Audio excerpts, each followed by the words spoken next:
Every morning, whatever. Anything. Yeah, 2 pages a day without fail.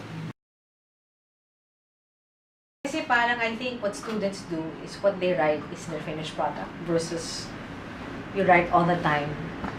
Parang ganun. I guess it's a different process. If you're writing all the time, you're always attuned to the news.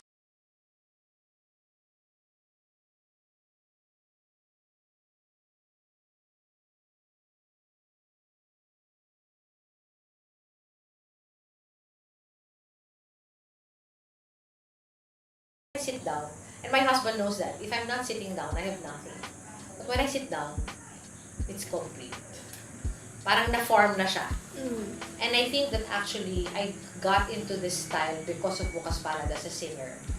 Where the style of concerts in a long, long time ago was a member would come and deliver some kind of a speech. And I would learn how to clock a speech by paragraph. Parang nasama ko sa talent ko in writing, I think. I know exactly what to say, even verbatim. So when I write, it's kind of like that. Okay. They asked me to deliver a lecture on May 3 trying to remember it. And of course, I haven't prepared it. But the title of my talk initially was Why the Essay Will Save the World. In terms din kasi of what is popular, there really, in a way, years where fiction and poetry are the winners. They're the most popular, diba? But the essay is a form that never dies. Parang it's always popular, whether it's the funny essays of David Sedaris or it's the never-ending essays of Camus and Sartre in the classroom. The essay is such a large part of formal instruction, more than fiction, because all of your classes use the essay. Diba? No matter what. Kahit sa math ba may essay? Wala. But econ, psych... Problem solving is an essay in itself. Sorry. Diba? So, and it's not really answering the question, but what I tell my students is the Filipino doesn't suffer from bad art. We don't have bad music, do we?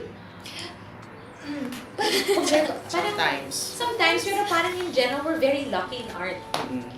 Diba, parang look at our art gallery. I mean, parang we art, because it's such an alive. It's kaya lang, I think the problem with it's again not answering the question, parang when any president does State of the Nation, there's never any state of the art or of culture, diba? It's always economics and Politics. but never. And yet, so much of our national life is dependent on our culture, because that's where, if you think of why were Norin really so powerful, but they were cultural artifacts. They were not, and yet because of their political nature, it changed. So in that sense, to me, when I think of the future of my country, I always say, you look to the art. Do not look to the policymakers because they know nothing. But if you want to know the way forward, you know something pala. Pero parang policy kasi is, and this art country is just really kakaiba. But the art, because of its adherence to the truth, is a better path for getting to the future than any other art form. Kasi yun yung aesthetics niya eh. You cannot lie in art. Diba? So parang the way it forges forward, and because it doesn't follow the strict rules of linearity and logic, it has more capacity to dream of the future than any other form available. Because it's not literal. Okay, go. So, why do you... Write in English? Yes. Why do you write in English? My father, who is from Bukidnon, spoke Bisaya. My mother, who is a Manilena and Sambalena. I have really old parents because you're quite young, right? My mother spoke Spanish with her parents because they were of that generation. Spoke English in the classroom, and spoke Ilocano in Zambales. Right? So when they married, the only common language was English. Hence, tada! Hence, I only speak Filipino when I'm angry. So good thing you're speaking English now, no? No, kasi I don't want to apologize for writing in English eh. And I am not ito yung mga pet peeves ko, I'm not a grammar Nazi. I hate people who pick on people's grammar. I think it's very unkind. Thank you, ma'am. And I think it's irritating that if you speak Filipino incorrectly, you're funny. But if you speak English incorrectly, you're bobo. I hate that. Thank you very much. no, so I speak in English because it's the language I grew up with. It's one answer. The second answer is I grew up during the Marcos. My parents grew up during Japanese. Ano ba sila? Japanese sila, no? Where American, where English was really the medium of instruction. Yes. And they're like really parang American loyalists. Kasi to them, they were saved by the Americans. Diba? It has a different kind of cultural perspective, I guess. But generally, we spoke English because that was the only common language between my parents. I can barely remember my mother ever speaking Filipino. Because I also grew up in a generation where speaking Filipino was a minus. Like in the classroom, you would be fine if you spoke Filipino. And that's, I do not apologize for it, but I'm also very sorry about it. Because I wish I could speak Filipino better, but only when I'm angry. And I speak very good Filipino when I'm very angry. I believe you. Moving on. Okay. So, pare, I think that covers much of diba? what's needed. Pero, Ay, sorry. ma'am, let's move on to something as a... That's the only thing you've read. That's not even my best thing. Yes, ma'am. But still, this... Do you have a copy of your best thing yes, right yes. now, ma'am? Now, no. I don't even know where they are. That's my other ugali. Forgetful. No. Because I'm not. Because I'm a memorist. So So I remember everything. I set free what I've written, and then I kind of like don't care where they go. The classic. Pero it wasn't used in this, diba? It's a point if you read it out loud. Sorry, kasi I always read my essays out loud. It should really sound like a song. Oh? In fact, I write because I'm a singer. I'm classically trained. I write by breath. What other parang commentary on the way I write is I use punctuation marks differently. Parang I put commas where most people would put commas, right? Or periods or ano. Because nga, in my mind, I'm singing. It has to sing.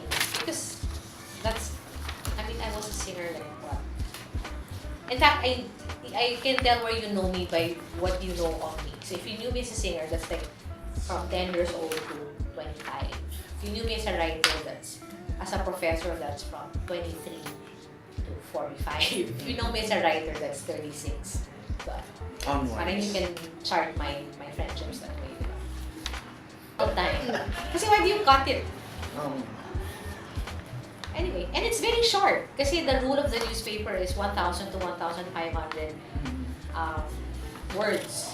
When I wrote for the Star for more than 10 years, my essays were like 3,000 words, diba? But this century talaga. But the past few years, they would cut me down. Then naging 2,000. And then, so oh God, this is not naman gonna be shared on like, it's gonna be on a website. Oh, never mind. Bye. YouTube. Ma'am, but we could... Love you. But with your consent... Love you, newspapers. No, we could limit it to search viewing na lang. No, it's just, the newspaper is also parang suffering from its own identity crisis, right? With everything online. And there are versions, there's a newspaper version and an online version. And whether it's a commentary on the reading skill of people, parang things are getting shorter and shorter. When I started to write 15 to 20 years ago, it wasn't unusual nga to write essays 15 to 25 pages. Hirap na hirap ako sa 1,500 words parang to. Which is a nice exercise as a writer to really, like this one. The original of that is maybe 2,300 words. The ending is like 1,000. And it's interesting to decide which words you will die by and live by, and which words are superfluous, diba?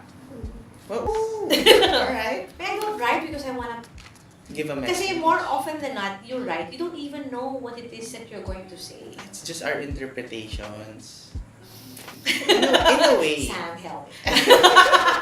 Parang, like I'm a short story writer too, right? I don't write a short story in order to impart a message. I'm interested in exploring a situation or a conflict, a gray area, an inarticulated place and space. And those are the things that turn me on.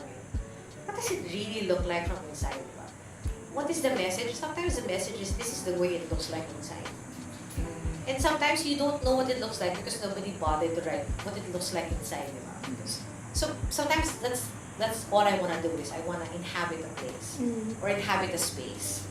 Minsan, I only have a goal. Sometimes, I am okay with just being a beautiful object of art.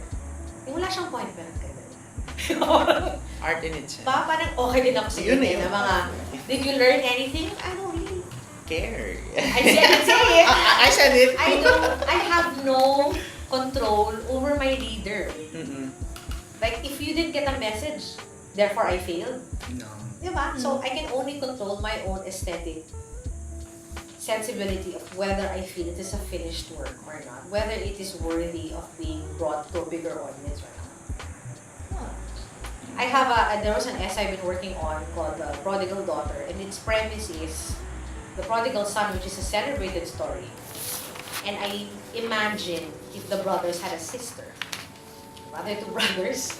The brother who was always good and the brother who was prodigal. The prodigal father, which is a very patriarchal story. What if there was a sister? Parang yung mga space na, diba? No one has explored that space. Because if there was a sister, the sister would have no mana. The sister would not be part of the storyline. And it becomes a question of what does it mean to be good? Would you be good because of mana? Because that was the first brother's point, right? I was good, but hindi ganyan yung, and the father says, but you get the same mana. Diba? Parang why was the bad sheep honored more than the good? Diba? Then it becomes a question of, well, then why are you good? Would you take the narrative of the person who was? Diba? Parang, I'm interested in stuff like that. I have my other celebrated short story is the love story of Joseph and Mary, which is also very sexy. How does it go?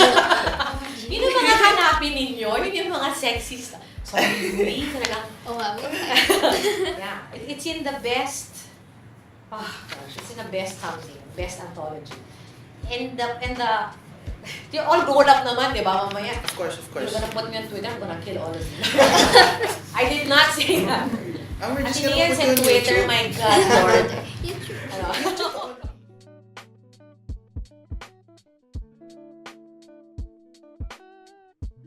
So, I don't know if it's fate, if it's destiny, I don't think it's, I've always been the writer in the family, although everybody writes.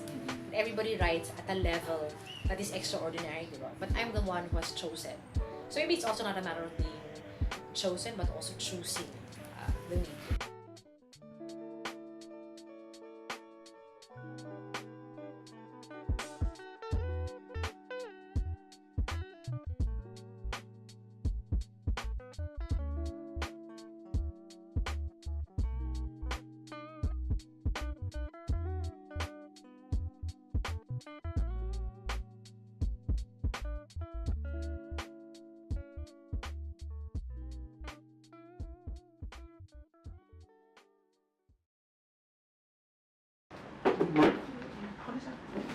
What glasses am I wearing? These are my inspirations. Mga parang when I'm working so hard. You want And it I have every baby. day? Cactus? Yeah. Not a succulent. Yeah. I call them release the kraken. Parang they're about to break free from. Ay, ma'am, hindi po ba ito nilalagyan ng tubig? You dip them in water. Ah, for unti like, lang. That is so Right? cute. Kaya pala namamatay yun sa akin. Ay. They can live without water, but This one, everything minus 20 na. whatever. We haven't even talked about my admin life, which is so complicated in this university. This is my special son, who just turned 22, and this is my grade 10. I call them April boys because they were both born in April.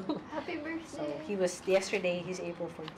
Ma'am, are you part of the Philippine Parang Autism Association? I used to be, pero kasi parang autism is so specific. Parang so different per child.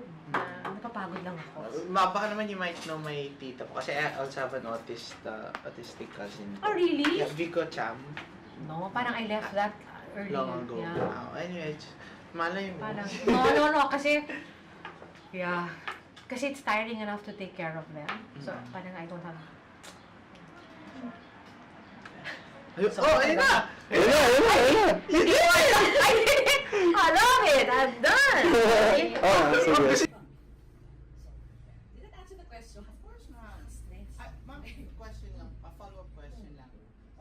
all your siblings po, no, they seem to be inclined sa other artistic We're not, forms. it's not even inclined eh. It is what we do. Artist talaga. It is what we do. Ba't naman po sa inyo, parang gusto niyo naman naging, why did you want it to be writing instead of It's writing? not also so much a wanting as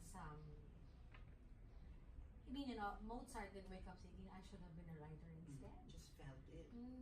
Not that either. Okay.